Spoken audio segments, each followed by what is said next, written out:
Well, I suppose the American comic book industry has finally managed to become diverse.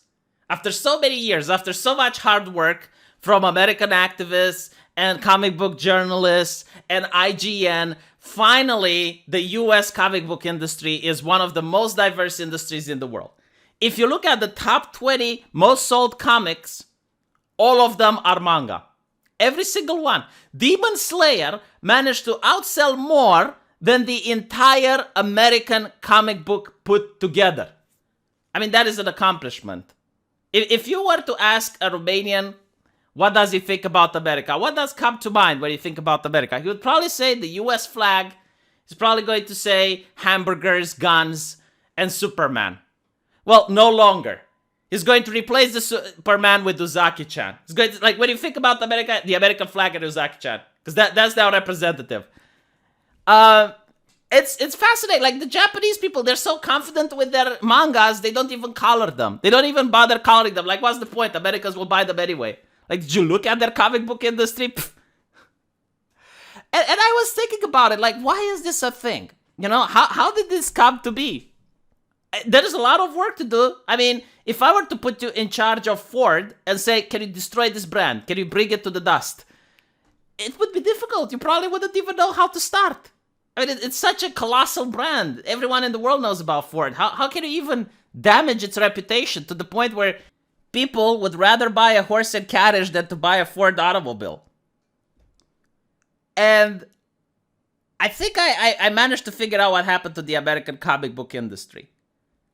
Why did people read comic books to begin with? Because every single comic book in America used to have two things. Like, number one, very Olympian-esque superheroes, so peak human perfection.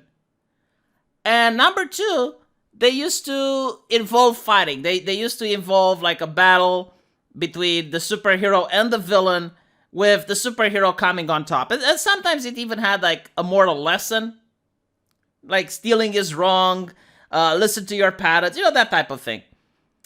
And how exactly did comic books got changed? Like, what was the major change that was introduced? And I think the major change was the idea of empowering women. So by drawing women like this, and this is She-Hulk from an official Marvel comic, I can't articulate what exactly this is, but I'm going to leave it to your personal interpretation.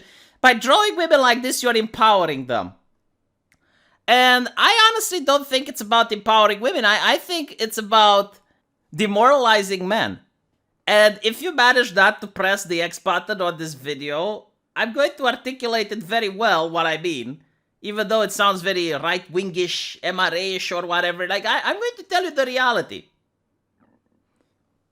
And the reality is that they want to push the message on the young readers that if you do like a story where Batman beats up the Joker and then rescues Catwoman and kisses her, then that is pathological. Like, there is something wrong with you. There is something broken with you if you happen to like that. Instead, you should like this. This is what healthy men like. This is the type of comic books young men should read. The type of young men that wants to be decent human beings. If you read Uzaki-chan, it is pathological. Uzaki-chan is harmful. Only bad people read Uzaki-chan. Good people read whatever this is. Right? Like that's how they try to demoralize people, by making them feel uncomfortable with liking the things that is perfectly fine and doesn't hurt anyone if you like. And they created this ideology which says that the comic book writer is like a sorcerer. He is like a witch that is able to cast spells the moment he draws things on the cover of the comic. I know it sounds ridiculous, but hear me out, alright? Like, they believe that by drawing beautiful women, by drawing Uzaki-chan, you're alienating the female customer. The comic is not inclusive, which means that women will think it's immature, they will think it's, they will roll their eyes when they see it in a comic book store, and they will not buy it. So why is that a problem? Well, it's a problem because by not buying the comic, And by not being inclusive, they are being deprived from positive role models. Because in a perfect society, the family cannot be trusted with creating positive role models for girls, and it should be up to the institutions. The institutions should create positive role models. So like Superman is a positive role model for young boys, so too should young girls have positive role models in comic books. And they base this on the Scully effect. Because the X-Files had Scully in it, a lot more women went to STEM because they grew up with the X-Files. This doesn't really explain how other nations that don't have X-Files as popular as the United States did, like Romania for instance, managed to also have a higher number of women that went into STEM. But I suppose correlation doesn't equal causation, must be a heteronormative patriarchal concept.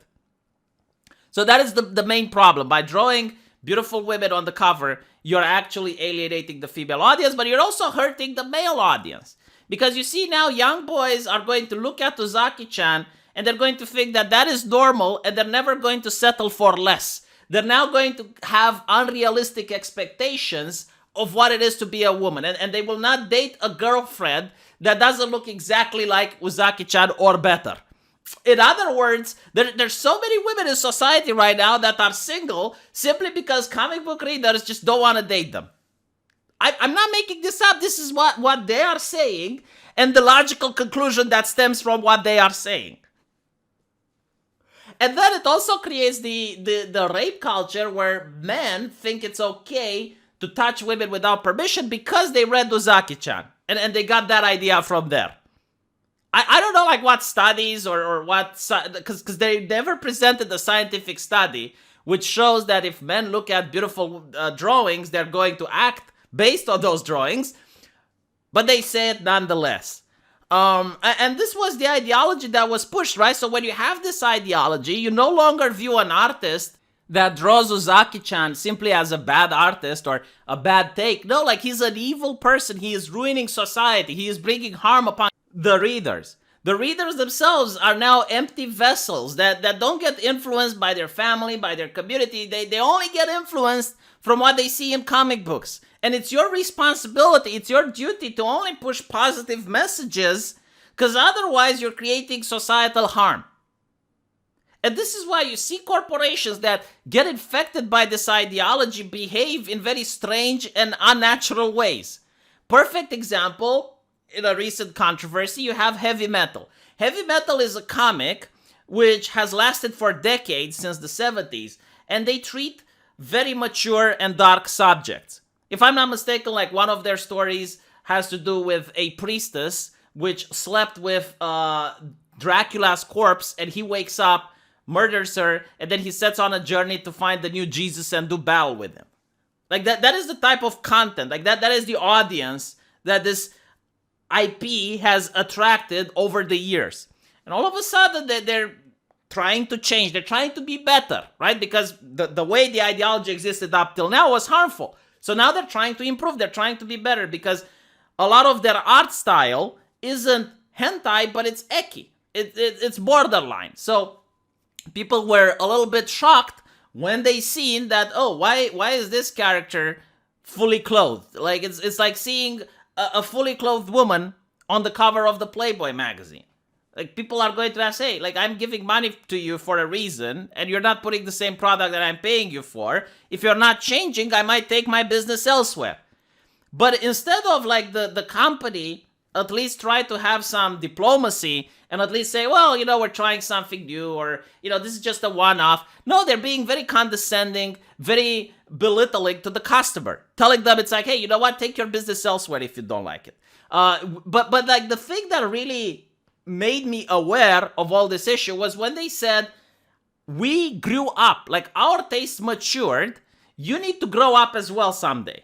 And to me, it just hit, like this is what they're doing. They're trying to demoralize people by, first of all, like they know that their audience is probably made out of mostly teenagers, because this is like the only demographic that is so obsessed with growing up. Like children probably don't care about growing up that much. Adults who are grown up also don't care about growing up. Like, I can go out right now and play jump rope in front of my house. And if any neighbor looks at me the wrong way, I can shrug and go like, what? What's your problem? What? Mind your own business. Right? That's how adults act when they partake into activities that kids like. Like, an adult can behave like a child if he wants to every now and then. The only people that are obsessed, like just outright obsessed about being viewed as adults, are teenagers. Like, they're obsessed with growing up. And some of them are so obsessed that it's pathological. Like, they start smoking or drinking in order to act more mature and impress their peers and impress everyone else. It's like, look how mature I am. And they try to be edgy and they try to act mature. They're the only ones that you can use grow up as an insult towards. So the company is trying to tell the teenagers, look, like, what you're doing, the type of content you're consuming is not okay. It's not just a preference. You are being a problem. And it's this when the company tries to demoralize people by telling them it's not okay. And I gotta say, it's perfectly fine. If you're a teenage boy and you want to read a comic book about Batman punching the Joker and rescuing Catwoman and then getting a kiss from her at the end of that is healthy. If you're a teenager, that is healthy comic book things to read. And if you can't find it in the American industry, go to Japan. Read some manga. Read Rental Girlfriend. Read Dragon Ball. Read whatever you want. Naruto is a million times better. Yeah, I know, it's difficult to say. It's a million times better than whatever Superman's latest adventures are. Alright? Like, treat yourself as much as you want. You live in a free society. Promote some diversity by buying from the competitors. Demon Slayer is a perfect manga. There is nothing wrong with you if you happen to like it. That is the message that I want you to know. And that is the message you should also tell to other kids who are being shamed because they like something when they're 17 that you probably liked when you grew up as well. There is absolutely nothing wrong with a healthy teenager from enjoying these things. Just like when I grew up and everyone was freaking out because I was playing Doom and I was playing Diablo and there were a lot of skulls in the video games that I enjoyed, and it's like, oh my god, like, this violence is going to affect you in a negative way. Yeah, those were called moral busybodies. We used to ignore them. For some reason, the current moral busybodies are just a little bit loud. And if you pay money for a product, you're always in the right.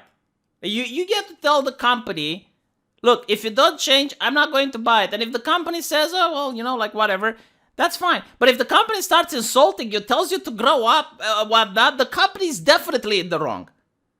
Your family is the one you should listen to, not corporations. Corporations don't want your well-being. Corporations don't even know who you are. Your friends, your family, your community, they actually know you better as a human being. They actually know the type of person you are. They might be more likely to cast these moral judgments rather than some cold entity over Twitter that's telling you to grow up. So don't allow yourself to be demoralized by whatever companies are saying. And don't allow these people to believe they're better than you just because they partake of a different ideology where they think they can change society by drawing whatever this nonsense is. So thank you for watching this video. I hope I managed to give you a little nice message for a change. I hope I managed to entertain you a little bit. Usually these types of videos I have on my other channel.